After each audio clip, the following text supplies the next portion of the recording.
अभी तो थोड़ा सीबीआई जांच हो जाए ना, मैं सही बता रहा हूँ, इसके चिथड़े उड़ जाएंगे स्कूल के। अगर कोई बच्चा पेशाब पिलाने जैसा दुष्कर्म कर सकता है तो आप सोचो कितना गंदा उसका मेंटेलिटी होगा। किसी बड़े आदमी का बेटा होना चाहिए था, किसी कलेक्टर का बेटा होना चाहिए था, किसी एसएचओ का बेटा होना चाहिए था। अगर किसी गरीब का बच्चे के साथ कुछ गलत हो जाएगा, उसके लिए सारे प्रशासन के, सारे लॉ एंड ऑर्डर के कान खड़े हो जाएंगे। डंका पीटते हैं कि दिल्ली की स्वास्थ्य व्यवस्था लंदन पेरिस बना दिया। नहीं चाहिए ऐसा लंदन पेरिस, जहां हमारे बच्चे सेफ ना हो, जहां हमारा भाई सेफ ना हो। क्या कसूर था उस 11 साल के बच्चे का?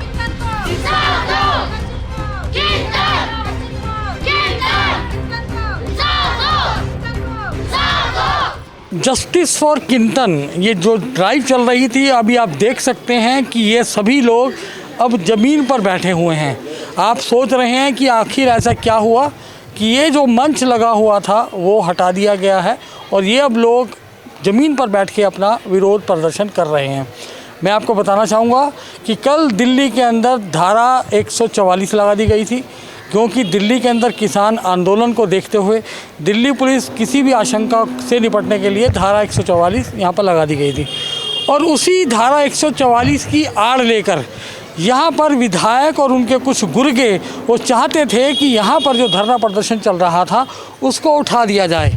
लकूना हाथ लग चुका था, लिहाजा इन पर दबाव बनाया गया, इन्हें बहलाया गया, फुसलाया गया और मनाया भी गया कि आखिर देश की आन बान की बात है तो यहाँ पर ये धरना प्रदर्शन फ़िलहाल यहाँ से तो हटा लें। चलिए, बात ये भी मान ली गई, क्योंकि हर व्यक्ति, ये लोग जो बैठे हैं ये असामाजिक नहीं है, ये देश की कानून व्यवस्था के अंदर पूरा विश्वास रखने वाला परिवार है और जो यहाँ पर रिपोर्टिंग भी की जा रही है और इसी मद्देनज़र की जा रही है। लेकिन हुआ ये कि जब यहाँ से धरना प्रदर्शन हटाया गया, तमाम जो स्ट्रक्चर लगा हुआ था, टेबल लगी हुई थी, चेयर्स लगी हुई थी और टेंट लगा हुआ था, इसको उठाने की प्रक्रिया चालू हो गई और उतार भी लिया गया। लेकिन इसी बीच में एक मैसेज फ्लैश करवाया जाता है विधायक के द्वारा, सो कॉल्ड जो यहाँ के अपने आप को प्रबुद्ध, बुद्धिजीवी और वरिष्ठ पत्रकार कहते हैं, उनके द्वारा, कि इस परिवार ने 50 लाख रुपए लेकर ये धरने का ढोंग ख़त्म कर दिया। अब बात ये आती है कि आखिर इस तरह की बेबुनियाद बातों पे अगर इस परिवार वालों पे आरोप लगाए जाएंगे तो निश्चित तौर पर इनके मान, सम्मान और स्वाभिमान को ठेस पहुंचेगी। और हुआ भी, जो इनके साथ सारे लोग थे वो फिर यहाँ पर दरियों पर बैठकर इन लोगों ने पूरी रात गुजारी। हम फिर वहीं पर आते हैं, उन्हीं विधायक महोदय के पास आते हैं कि 400 मीटर की दूरी तय नहीं हुई, लेकिन मैं आपको दिखाना चाहूँगा कि दिल्ली के तमाम दूर दूर इलाकों से यहाँ पर लोग आ रहे हैं जो इनको सांत्वना देने के लिए परिवार के साथ खड़े हो रहे हैं कि हम इस दुख की घड़ी में आपके साथ हैं। लेकिन यहाँ का जो विधायक है वो उसका तो या तो ज़मीर मर चुका है या वो ये बात मानने को तैयार नहीं है। चलिए, कुछ लोग हमारे साथ हैं, जुड़ते हैं, पूरे किंतन, जस्टिस और किंतन की ड्राइव जो चल रही है इसके अंदर जो शामिल हो रहे हैं।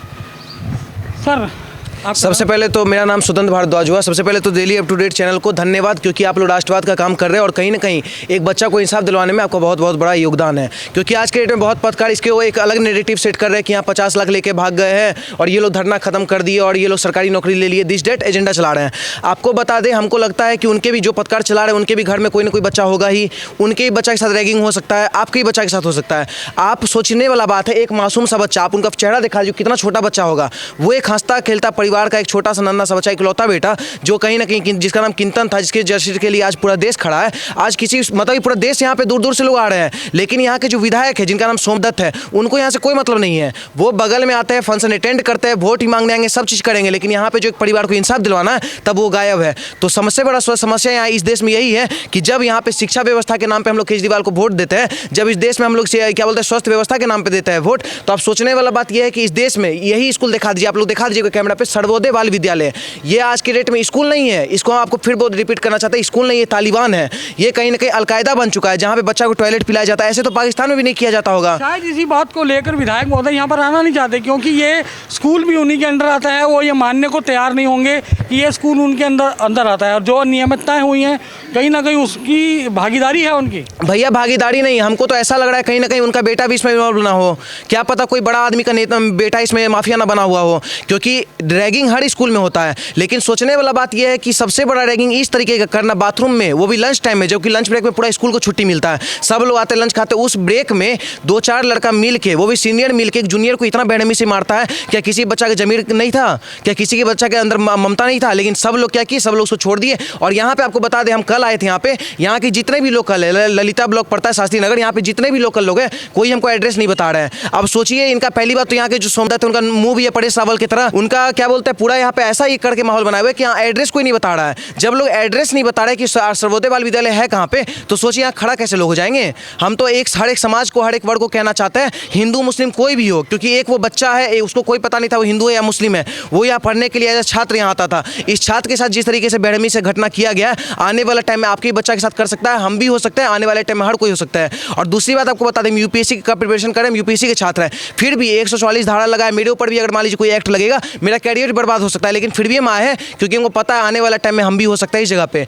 तो कहीं ना कहीं जो भी सोमदत्त या जो भी यहाँ के विधायक है, वोट मांगने से पहले आप ये देख लीजिएगा कि एक परिवार आपके सामने इंसाफ मांग रहा था, लेकिन आप उस चीज को इग्नोर करके फंक्शन पार्टी अटेंड कर रहे थे और यहाँ इंसाफ दिलाने काम नहीं किए थे। और आपके चैनल के माध्यम से हर एक वर्ड को हम कहना चाहते हैं, हाथ जोड़ के विनती करना चाहते हैं कि justice for Kintan, Twitter, Facebook, Instagram, YouTube, जो भी सोशल साइट्स है हर जगह चलाइए, लेकिन ट्रेंड जो है चलना चाहिए ताकि हमारे एक छोटे भाई को इंसाफ मिले। क्योंकि वो जो माँ वहाँ रो रही है और जो माँ इतना दिन से बैठी हुई है, 11 जनवरी का घटना है, अभी तक कंटिन्यू बैठी हुई है, और वो माँ वो अपने बेटा के लिए इंसाफ नहीं मांग रही है, वो आने वाले हर एक पीढ़ी के लिए इंसाफ मांग रही है। जो पीढ़ी के साथ ये अत्याचार होगा तो वो लोग कहीं ना कहीं सॉल्यूशन निकालने का काम करेंगे। तो अगर उनको इंसाफ मिलेगा तो समझिए इस देश के हर एक नागरिक को इंसाफ मिलेगा। हमने महिलाओं का इंटरव्यू दिखाया, चाइल्ड सेलिब्रिटीज़ का इंटरव्यू दिखाया, महिलाओं का दिखाया, युवाओं का दिखाया, और आज हमारे साथ ये जो टीम खड़ी हुई है, इसको मैं कहूँगा मतलब सोशल मीडिया इन्फ्लुएंसर टीम।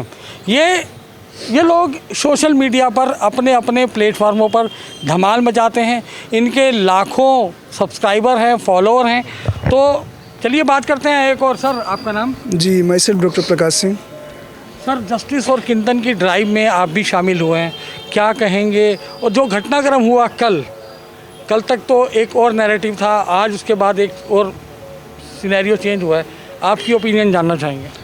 मैं तो यही बोलना चाहूँगा कि ये सब घटना का मूल कारण क्या है।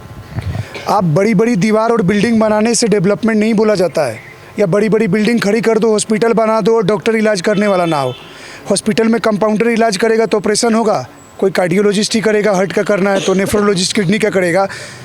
ये बिल्डिंग बस दिखने में लग रहा है बहुत चमक धमक है, इसमें पढ़ने वाले सारे बच्चे जो इस तरह का हरकत कर रहे हैं कि ग्रुपिज़म में मार रहे हैं, बाथरूम में बच्चों को पेशाब पिला रहे हैं, मान लो चाहे लड़कियों को छेड़खानी कर रहे हैं, ये सब के सब एक तरह से आतंकवादी की सोच रखने वाले बच्चे हैं।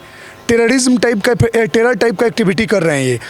कॉलेज के गेट को, अब मतलब स्कूल पे जैसे भी लोग आएगा, कॉलेज के गेट पे जैसे मैं यहाँ आया, वहाँ पे बच्चे झुंड बना के बैठे हुए हैं, ग्रुप में मुंह में काले काले मास्क लगा के बैठे हुए हैं। इतना कोरोना के लिए वो जागरूक हो गए हैं।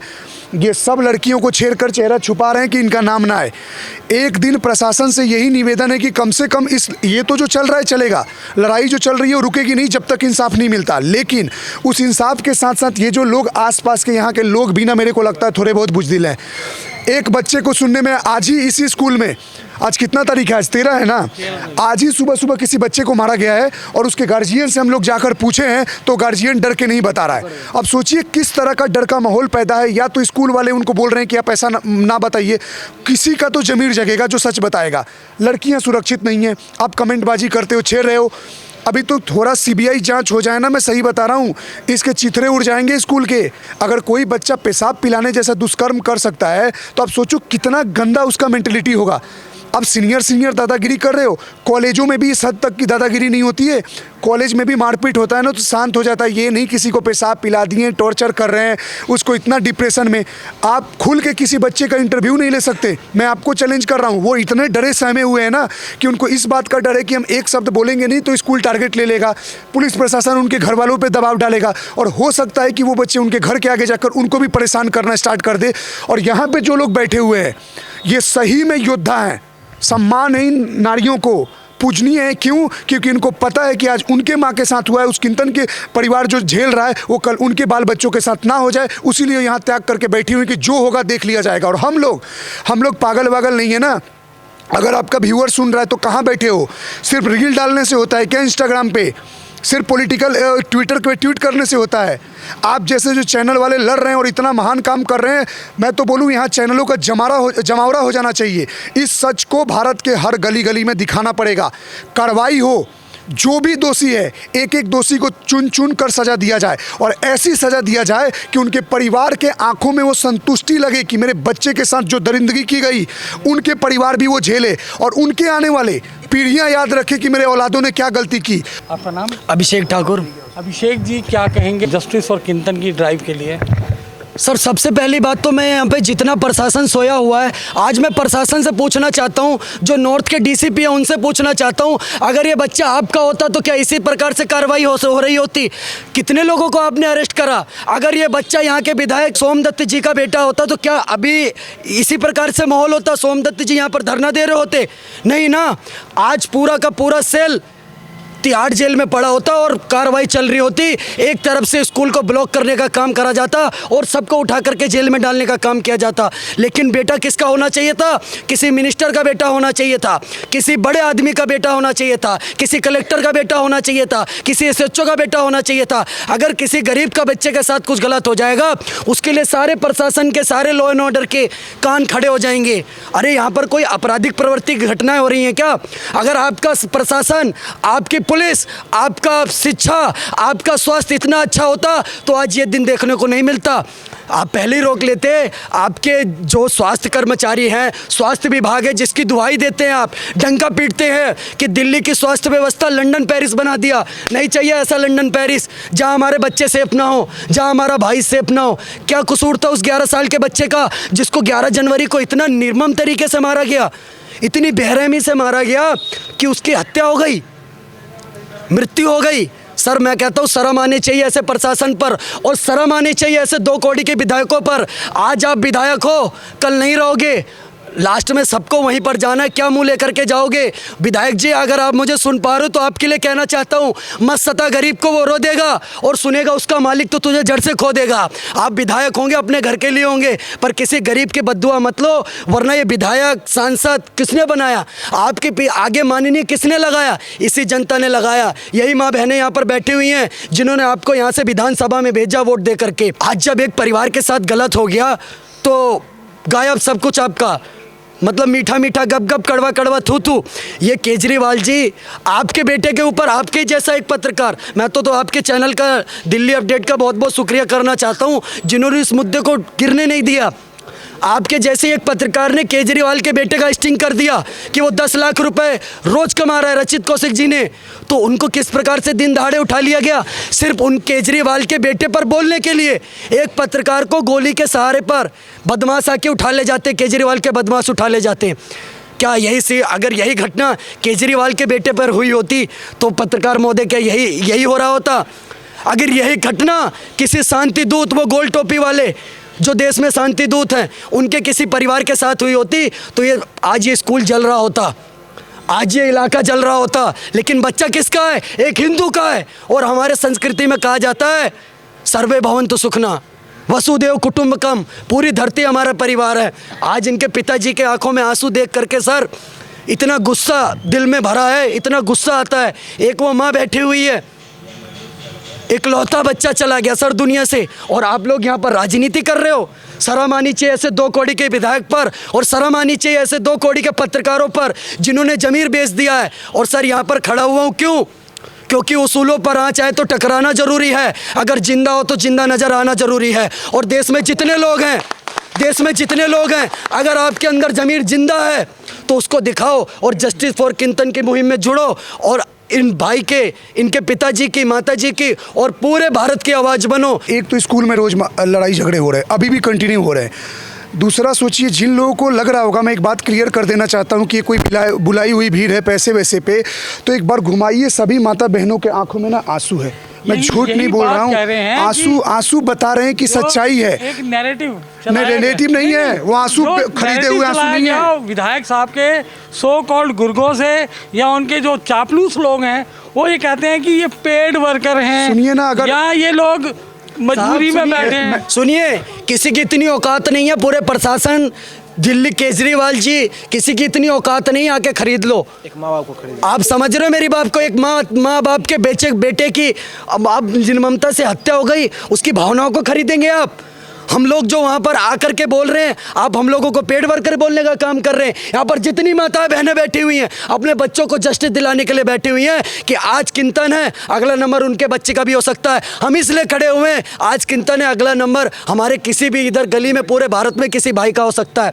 आप किस किस की भावनाओं को खरीदेंगे? अगर आप भावनाओं को खरीदेंगे ना, तो इस देश में आधी आबादी महिला शक्ति है, देश की आधी आबादी महिला शक्ति है, और एक माँ से उसके बच्चों को खरीदेंगे आप? औकात नहीं है तुम्हारी, बिक जाओगे तुम।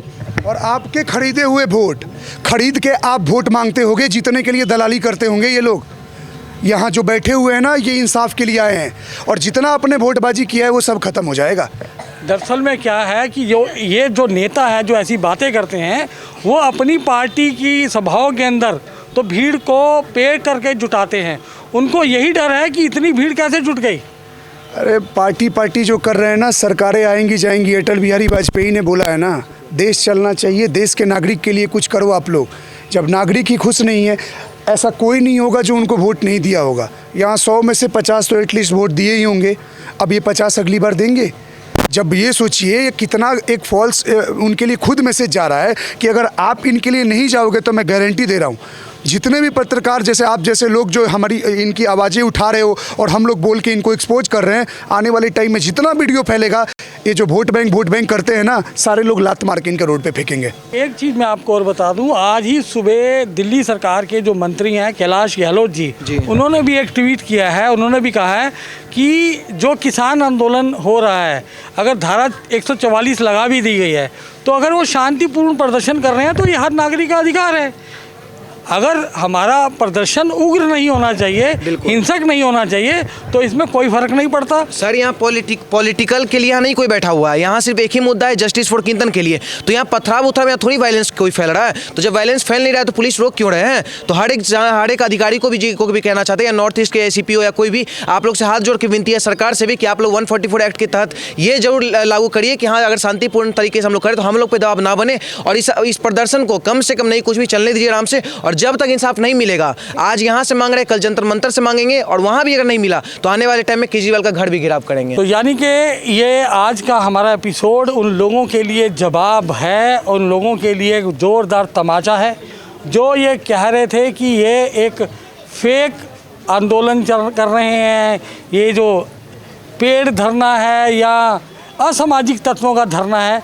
तो देख सकते हैं कि इस धरने की सपोर्ट के लिए जहां इस क्षेत्र की एक एक महिला आ रही है, एक एक बच्चा आ रहा है, ना केवल इस क्षेत्र से बल्कि दिल्ली के दूर दराज के क्षेत्रों से भी यहाँ पर लोग आ रहे हैं और अपनी भागीदारी दे रहे हैं जस्टिस फॉर किंतन के लिए।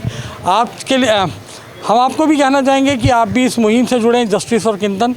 फिलहाल के लिए इतना ही, शीघ्र मिलते हैं नए एपिसोड के साथ। मैं नरेंद्र धवन, दिल्ली अपडेट के लिए। जय हिंद, जय भारत।